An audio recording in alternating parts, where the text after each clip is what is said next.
한중대 사례를 통해 살펴본 폐교대학 청산 문제에 대한 MBC 강원영동의 연속 보도 마지막 시간입니다. 과거 사학 비리로 촉발됐던 대학 폐교는 이제는 학령 인구 감소로 인해 크게 늘 것으로 예상되고 있습니다. 어느 한 곳에 국한된 문제가 아닌 만큼 제도적인 정비와 종합적인 지원이 필요합니다. 박은지 기자입니다.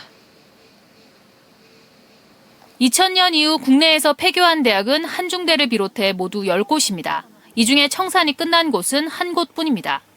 무려 660억 원의 교직원 임금이 체불돼 있는데 한중대가 450억 원으로 대부분을 차지합니다. 정부는 저출산 고령화가 더 심해짐에 따라 폐교 대학 문제가 더 늘 것으로 보고 지원에 나섰습니다.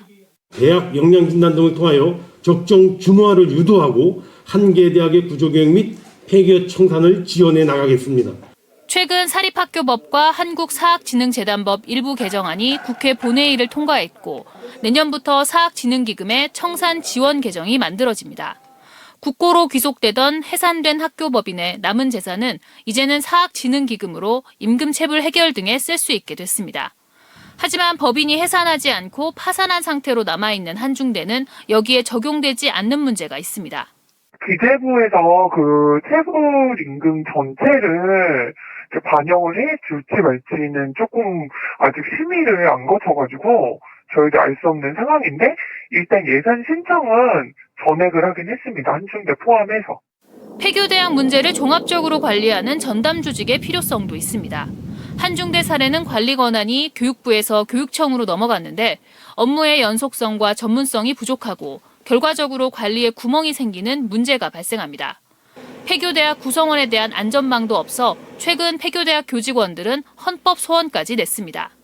폐교대학 대부분이 창립자 비리와 교육부의 부실한 관리 감독 등으로 문제가 발생했는데 교직원들만 하루아침에 일터를 잃고 막대한 임금 체불로 고통받고 있다는 겁니다. 법안이 마련돼 있지 않으면 지속적으로 우리 대학 같은 그런 어떤 대학들이 지속적으로 양산된다.